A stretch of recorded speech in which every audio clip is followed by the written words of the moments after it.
SpookyFam, and welcome back to Mercy Heights Chamber of Horrors. It's such a nice day out today, so I was like, screw it, we're gonna do this review outside. So, hello my friends, we are going into my VHS collection today. If you do attend the lives, you know that, about my story about finding horror on VHS at the thrift store and finding a grandma's no-no video. So I figured, hey, let's start going through the collection. So today we're going over a mature film. So I will have to substitute stuff. The geese are going a little crazy today. I will have to substitute some words, alright, if you catch my drift.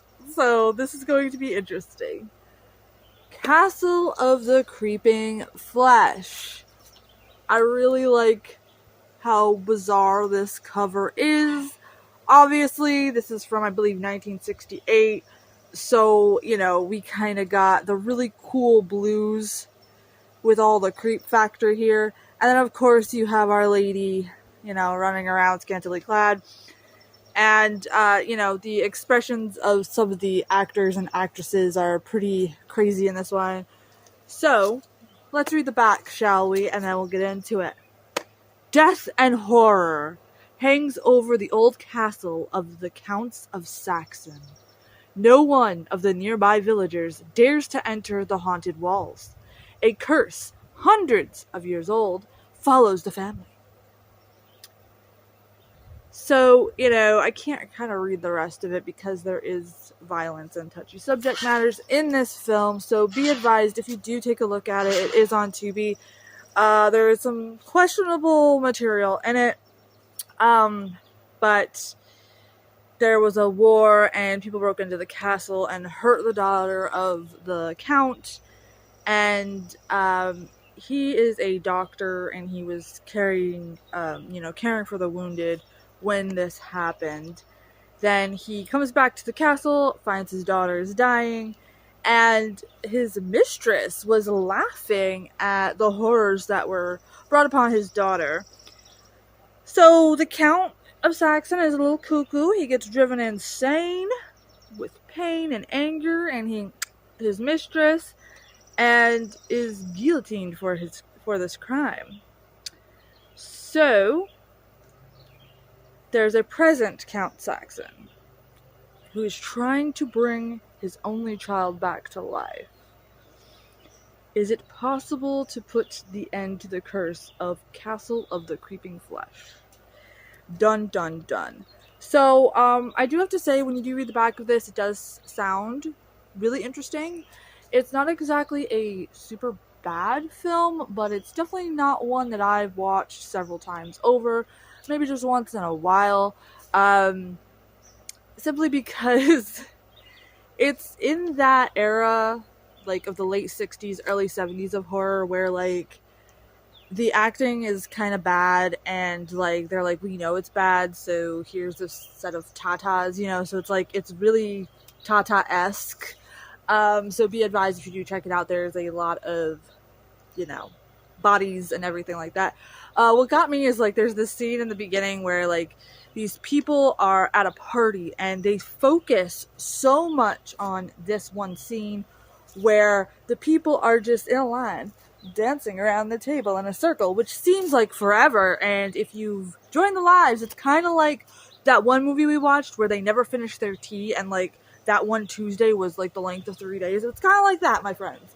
So, you know, you see this scene a lot. The acting is actually really funny, and I absolutely think it's perfect for this film, to be honest with you. I wouldn't expect it to be any other way.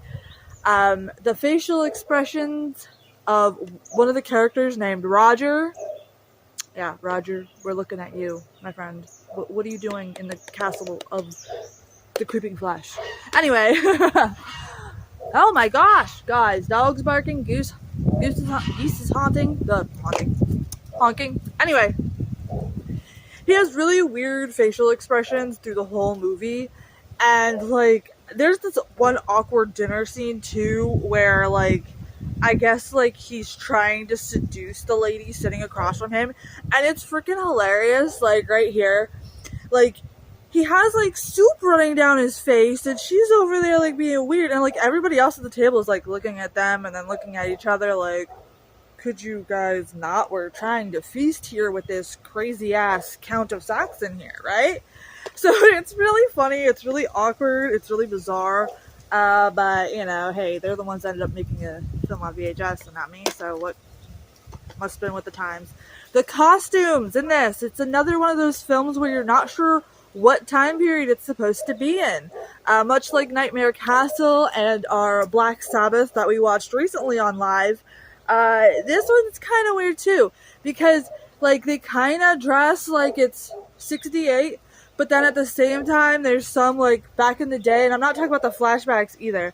Oh, another thing too is like when they go into the woods, these party goers, right, they are riding horses and they come upon the castle, and like the helper of the count is like, he doesn't like visitors, but come anyway, we saw your friend, we have your friend, blah blah blah.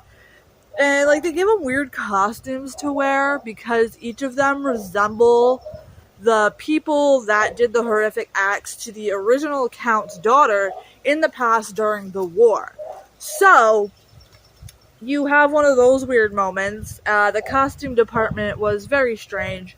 You're going to see a car pass by in a minute. I'm sorry, I would go out back, but I can't get there right now. And so so we have like this weird costume change and where they start to resemble, and soon, slowly but surely, they find out that there is some weird things going on. They have this one friend who resembles the current Count's daughter, who ends up actually being taken to the laboratory, and the Count is like, that's my daughter, I'm going to use her body to bring my daughter back, and all of this weird creepy stuff ensues. It's actually not a bad film at all. I would personally give it maybe about 6.5 dirt potatoes for this film. You know, it's got really cool imagery. If you do pay attention to when they do talk about the past acts that go on and how it ties into the modern day, it really is cool scenes. And it really, you know, the actors did somewhat well, although when they do the reenactment, they're just like, I don't know if the director was like, hey, just act like drunk frat boys, or something.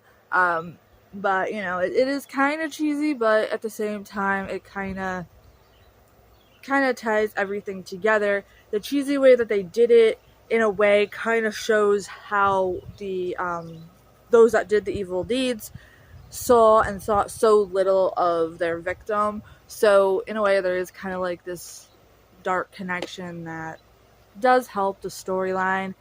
Definitely give it a look-see if you're a fan of the late 60s, early 70s weird films. You know, be prepared for the boobage, weird creepy dinner scene, and whatever this is. I don't know what that was. But yeah. 6.8 dirt potatoes. You heard it here over at Mercy Hyde's Chamber of Horrors. Happy to be back. Happy to be out in the sun today, believe it or not. I gotta kind of be in the shade or else I'm gonna burn and look like a lobster. I hope you guys are having a fantastic day and that you join us for our live streams where we take a look at horror movies. And you know, we do that every Saturday night at 9 p.m. Eastern. I am joined by Mage and Rez and Gilboy. Lex will be coming back when she is ready. So thank you guys so much for checking in about her. We do miss her and we just, you know, want her to do great things. So we're waiting for her to come back. Trust me, you guys will know when she's coming back. I know she's one of your panel favorites. So yeah, without further ado, I'm gonna go get an ice pop, grab a horror book, grab a blanket, and plop down right here under this tree and have a wonderful day. I'll see you guys next time. Stay spooky, stay weird, and always chill out. As always, stay spooky, stay weird, my happy little dirt potatoes. Bye, guys.